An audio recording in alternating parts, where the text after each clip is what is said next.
Hello student. In previous video already I have discussed about axial skeletal system. Today I will discuss about appendicular skeletal system. In human being, the skeletal system consists 206 bones and 80 are axial skeleton and 126 are appendicular skeleton. Okay, today's topic is appendicular skeleton, means about 126 bones. 80 bones about I have discussed already in previous video. Okay, students, so today's topic appendicular skeleton. Our two arms and legs are the appendage. The skeleton which is attached with axial skeleton is called appendicular skeleton, and which is composed of bones of girdles and limbs. Okay, it has 126 bones. Okay, these 126 bones we can divide upper extremity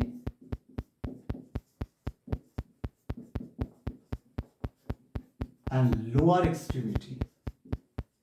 Lower extremity means today's topic is appendicular skeleton. Appendicular skeleton. This appendicular skeleton consists upper extremity divide lower extremity. This upper extremity consists of 64 bones and lower extremities consist of 62 bones. Okay, now I am discussing in details one by one. Okay students, understood all of you? Upper extremity. Upper extremity. This upper extremity consists of what consists? What? Pectoral girdles,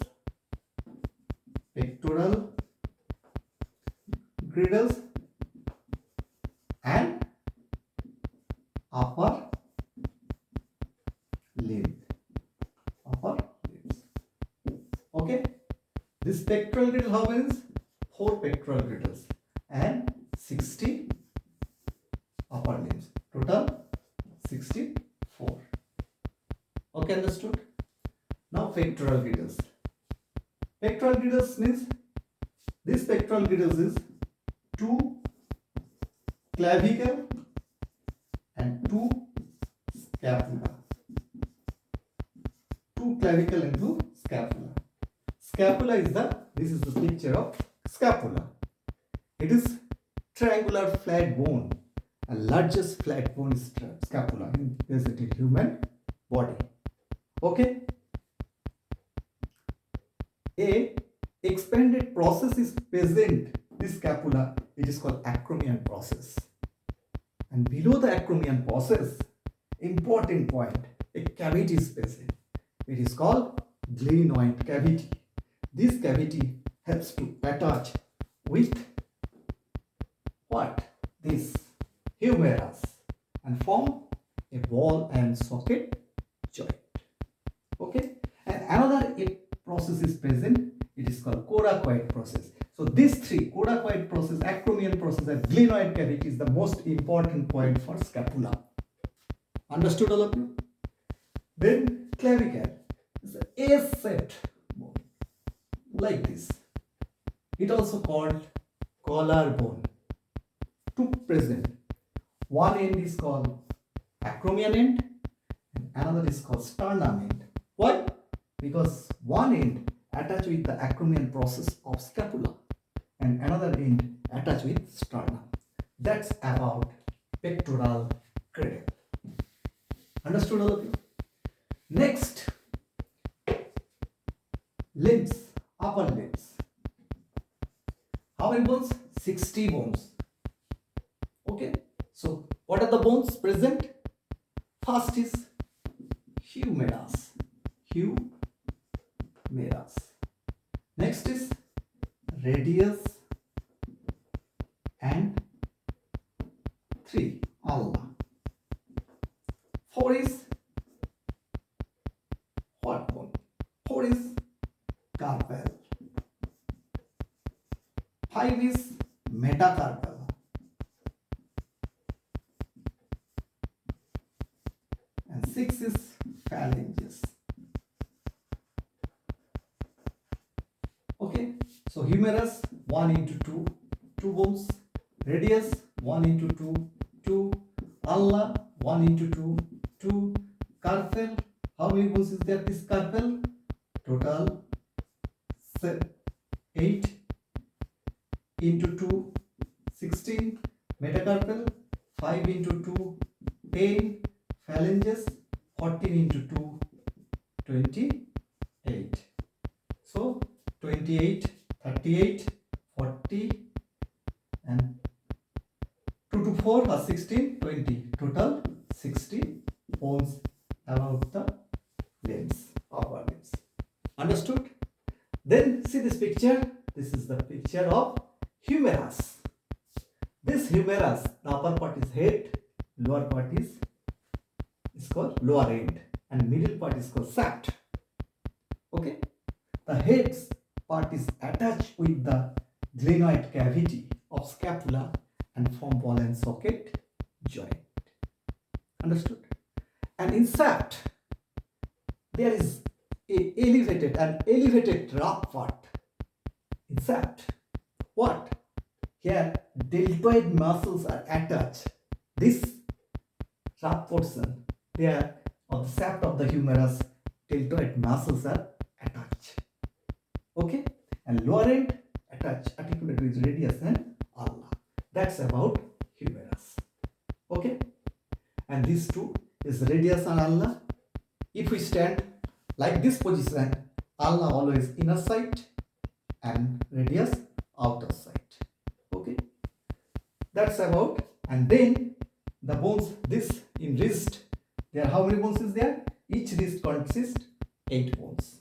And then 1, 2, 3, 4, 5 is the phalanges. Metacarpal.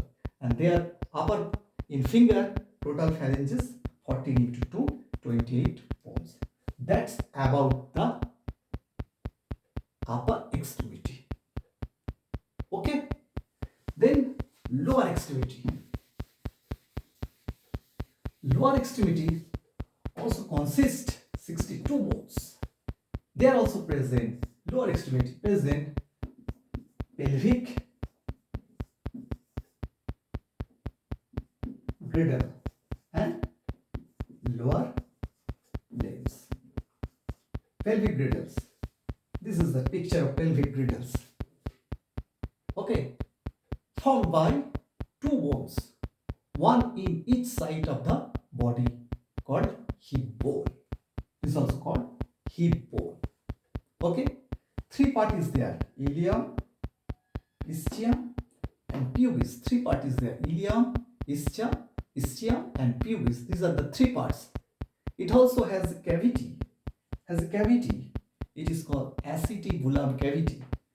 There, the part of the femur head is attached, is there, articulate is there, and form ball and socket joint. Okay, and they are also present obturator foramen. This is the important point. So obturator foramen present in pelvic girdle. Okay, and acetybulum cavity also present in pelvic girdle. Okay, then lower limb or hind limb. Hind limb consists first is femur. Second is tibia and fibula. Okay. Then is tarsal. Then is metatarsal. Then is phalanges. So femur 1 into 2, 2 bones. Tibia 1 into 2, 2 bones. fibula 1 into 2, 2 bones, tarsal 7 into 2, 14, metatarsal how many? 5 into 2, 10, and phalanges 14 into 2, 28. So how many? 28 to 30, 30, and 2, 32, 34, 34, and 44, 44, 48, 58. So 2 bones, total bone 60, 58 bone is there. So what is the 2 bones? The 2 bones are patella. Okay, patella. 2 bones is present. These are the patella. How many bones? 1 into 2, 2. So total 60 bones is there. Okay, then this is the femur. Is the longest and strongest bone in human body is femur. Its head attached with acetabulum cavity of pelvic girdle. Okay, and they are present next present tibia and fibula. Okay, and patella is the bone also present. This is a disc-like bone, and it is called sesamoid bone. Sesamoid bone. What is sesamoid bone? The bones